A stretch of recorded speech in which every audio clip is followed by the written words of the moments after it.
Stalactite भूमिगत जल के निक्षेप द्वारा निर्मित एक महत्वपूर्ण स्थलाकृति है। स्टेलेक्टाइट जिसे आश्चुताश्म भी कहा जाता है। क्या कहा जाता है? आश्चुताश्म भी कहा जाता है।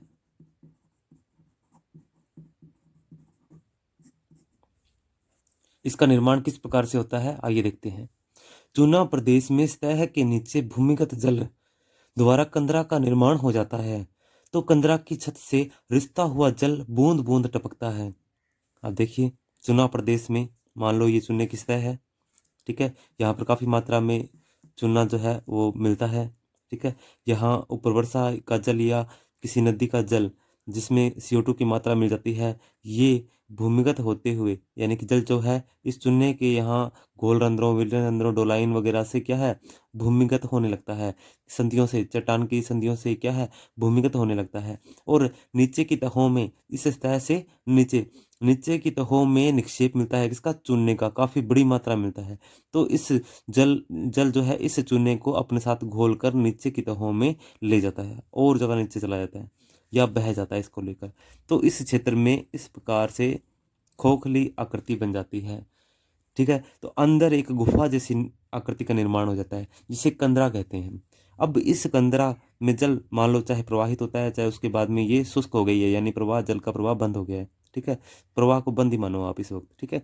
जल प्रवाह जब बंद हो जाता है तो भूमिगत जल जो है यानी कि इसकी छत से क्या है, धीमे धीमे रिसता हुआ जल, धीमे धीमे रिसता हुआ जल इस कंदरा की छत से टपकने लगता है। कहाँ पे गिरेगा? फर्श पे, और फिर आगे चला जाएगा, ठीक है। बहुत ही कम मात्रा के अंदर टपकता है और यहाँ गिरता है। अब इस कारण क्या है, इस भाग में जब यहाँ से एक एक बूंद गिरती है, अब देखिए इस जल का वाष्पीकरण होने होने पर साथ आया पदार्थ छत के सहारे जमने लगता है।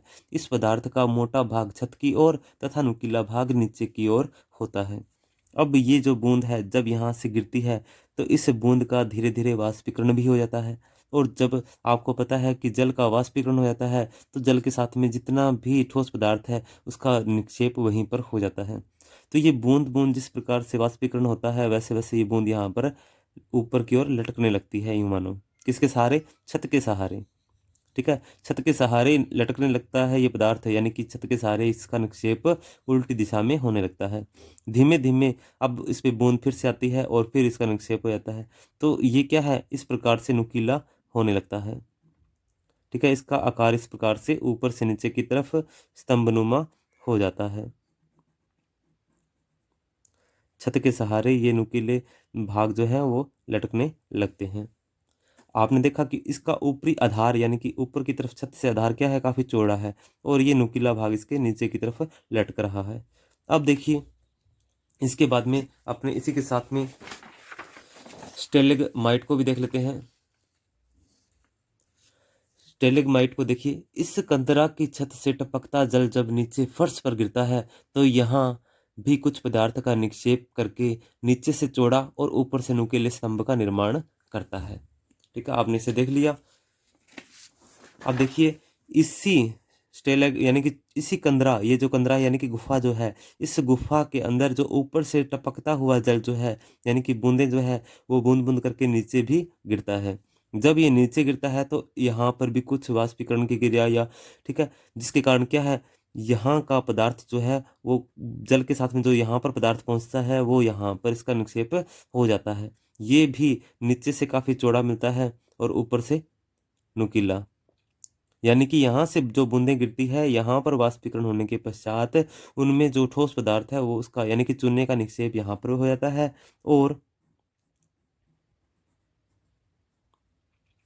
और ऊपरी भाग के अंदर जो है वो धीमे धीमे इसका क्या है, ये भाग नुकीला होकर ऊपर उठता रहता है।